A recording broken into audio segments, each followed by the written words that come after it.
नमस्कार दोस्तों। शादियों का सीज़न है और काफ़ी मेल्स एज ए यूरोलॉजिस्ट हमारे पास आते हैं हफ्ता 10 दिन पहले कि शादी होने वाली है और अब टेंशन हो रहा है कि कभी सेक्स किया नहीं आज तक, तो अब सेक्स कैसे करें। डर लग रहा है कि फर्स्ट नाइट में क्या होगा, सेक्स कर पाएंगे कि नहीं कर पाएंगे, परफॉर्म कर पाएंगे कि नहीं कर पाएंगे, पेन तो नहीं होगा। ये सब बड़ी कॉमन प्रॉब्लम्स हैं और कॉमन कंसर्न्स हैं, टेंशन रहती है। तो आइए इससे कैसे डील करना है, इसका क्या इलाज है, कैसे इसको मैनेज करें, इसके बारे में बात करते हैं। सबसे पहले तो यह जानना ज़रूरी है कि जो ये सेक्स रिलेटेड जो कम्युनिकेशन है, इसके बारे में मर्द ओपन अप हो।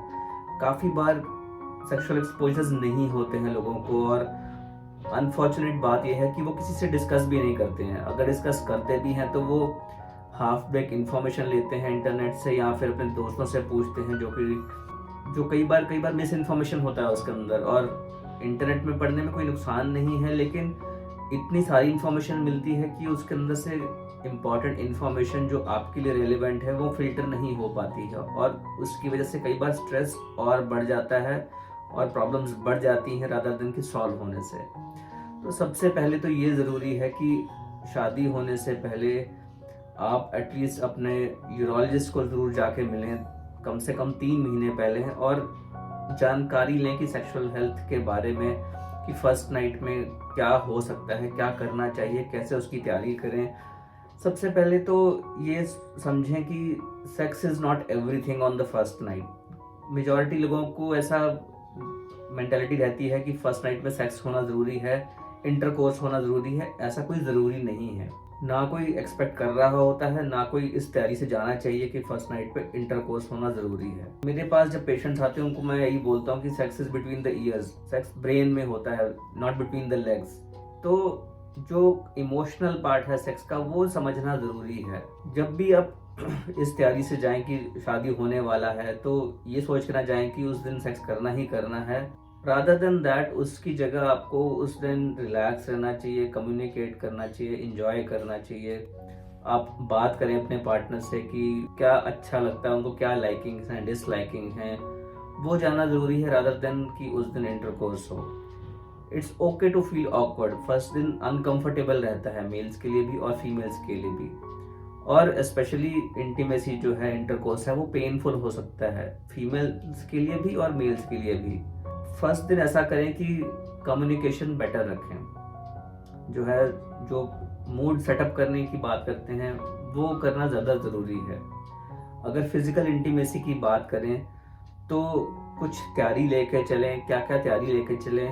नंबर 1, अगर आपको ऐसा लगता है कि काफ़ी दिन से प्रॉब्लम चल रही है, इरेक्शंस अच्छे नहीं हो रहे थे, घबराहट की वजह से टेंशन हो रही थी, तो एटलीस्ट अपने आप यूरोलॉजिस्ट से कुछ दिन पहले जाके मिलें।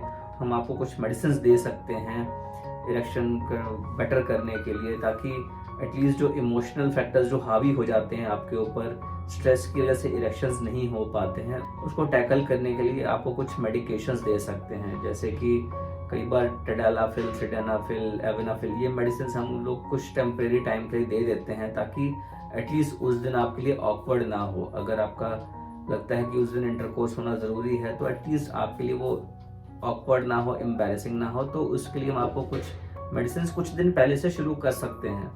कुछ दिन पहले मिलना इसलिए ज़रूरी है कि यह देखना होता है आपके लिए कौन सा डोज सूटेबल है, कौन सी मेडिसिन आपको सूट करेंगी, या फिर किस मेडिसिन से आपको साइड इफ़ेक्ट्स हो रहे हैं, तो हम मेडिसिन चेंज कर सकते हैं। अचानक से अगर एक दिन पहले कोई नई दवा शुरू करती है, हो सकता है उसकी वजह से कोई साइड इफ़ेक्ट्स हों और आपको जो सेक्सुअल एक्टिविटी है वो आपको और अनकंफर्टेबल हो जाए। दूसरी चीज़, कॉन्डम का इस्तेमाल करना चाहिए शुरुआत में। ऐसा क्यों है?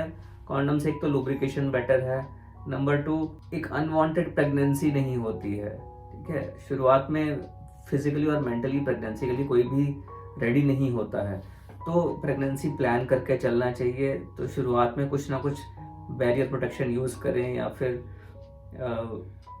उसको उससे जो लुब्रिकेशन है उससे आपका जो पेनफुल वाला पार्ट है, अगर किसी को अनकंफर्टेबल हो रहा है इंटीमेसी, तो वो भी कंफर्टेबल हो सकता है। अगर आपको लगता है कि ड्राइनेस ज़्यादा है, अनकंफर्टेबल हो रहे हैं, तो लुब्रिकेंट भी यूज़ कर सकते हैं, जैसे कि लिग्नोकेन जेली आती है, केवाई जेली आती है, वैसलीन है और ऑयल्स हैं, उससे भी आपको लुब्रिकेशन बेटर मिल सकती है। फिर होता है कि आपको 3 महीने पहले यूरोलॉजिस्ट से मिलना इसलिए ज़रूरी है, कई बार आपको एसटीडीज हुए होते हैं, अगर पहले आपने कभी सेक्स किया हो, आपको सेक्सुअली ट्रांसमिटेड डिजीज़ है, अगर मेल्स हैं उनको फाइमोसिस की प्रॉब्लम है, टाइट फ्रेनुलम है, ये सब चीज़ें कई बार मालूम ही नहीं होता है। अभी रिसेंटली मेरे पास एक पेशेंट आए थे, उनको शादी हुए तो कुछ दिन ही हुए थे, उनको ये मालूम नहीं था कि वो डायबिटिक हैं और उसकी वजह से उनको सीवियर बेलेनाइटिस हुआ था, जेनाइटल लिंग में उनको सीवियर इन्फेक्शन था, फंगल इन्फेक्शंस थी, तो वो 1 महीने से तो वो सेक्स कर ही नहीं पाए थे और उनको डायबिटीज़ थी, ये तो उनको पता ही नहीं था। फर्स्ट टाइम उनको बेलेनाइटिस हुआ, जेनाइटल्स में इन्फेक्शन हुआ उनको, तब जाके चेकअप जब करवाया तो शुगर वाज ग्रॉसली अनकंट्रोल्ड। तो एटलीस्ट अपने आप को 3 महीने का समय दीजिए, ताकि कुछ प्रॉब्लम्स हैं तो वो आपकी शादी होने से पहले या फर्स्ट नाइट जब होनी है उससे पहले पहले वो चीज़ें सॉल्व हो चुकी हों। मान लीजिए फ्रेनुलम टाइट है, लिंग की जो सील है वो टाइट है, सेक्स करने के टाइम, फर्स्ट टाइम सेक्स करने के टाइम हो सकता है वो टूट जाए और आपको सीवियर ब्लीडिंग हो। आपके लिए जो है सेक्सुअल जो एक्सपोजर है फर्स्ट टाइम सेक्स, वो एक बहुत ट्रॉमेटिक हो सकता है आपके लिए, फिजिकली भी और इमोशनली भी। तो अगर मान लीजिए उसकी करेक्शन करनी भी है तो 1 महीने का आपको हीलिंग टाइम चाहिए। अगर आपको फाइमोसिस था और उसकी वजह से सेक्स नहीं कर पाए तो वो आपके लिए फिर अनकंफर्टेबल हो जाएगा। तो अच्छा है कि उसको पहले दिखा करके उसको सॉल्व करवा लें, क्योंकि सर्कमसिजन के बाद 1 महीने तक सेक्स करने के लिए हम मना करते हैं, हीलिंग पीरियड होता है। तो ये सब चीज़ें शादी के बाद हों, इमीडिएट पीरियड के बाद हों, वो आपके लिए भी ऑकवर्ड होगा, पार्टनर के लिए भी ऑकवर्ड होगा।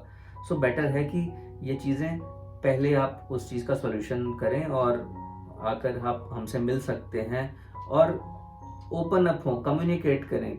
आपको शर्म करने की ज़रूरत नहीं है, ये एक ज़रूरी अहम हिस्सा है लाइफ का। और कई बार मेल्स और फीमेल्स भी अननेसेसरी सफ़र करती रहती हैं, बिकॉज वो चीज़ कभी कम्युनिकेट नहीं की गई होती और शर्म की वजह से उस चीज़ का कभी प्रॉपर इलाज नहीं किया हुआ था। दोस्तों, मैं डॉक्टर अमन गुप्ता, यूरोलॉजिस्ट और एंड्रोलॉजिस्ट, फोर्टिस हॉस्पिटल में, नई दिल्ली स्थित। अगर आपको ऐसी कुछ प्रॉब्लम्स हैं तो आप हमें मिल सकते हैं और बिना झिझक के ये चीज़ों का डिस्कशन कर सकते हैं और इसका टाइमली हम सॉल्यूशन कर सकते हैं। सो फर्स्ट नाइट के लिए आपको प्रिपेयर होना पड़ेगा।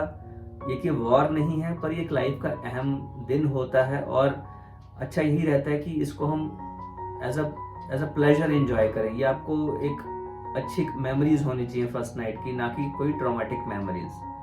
Thank you so much.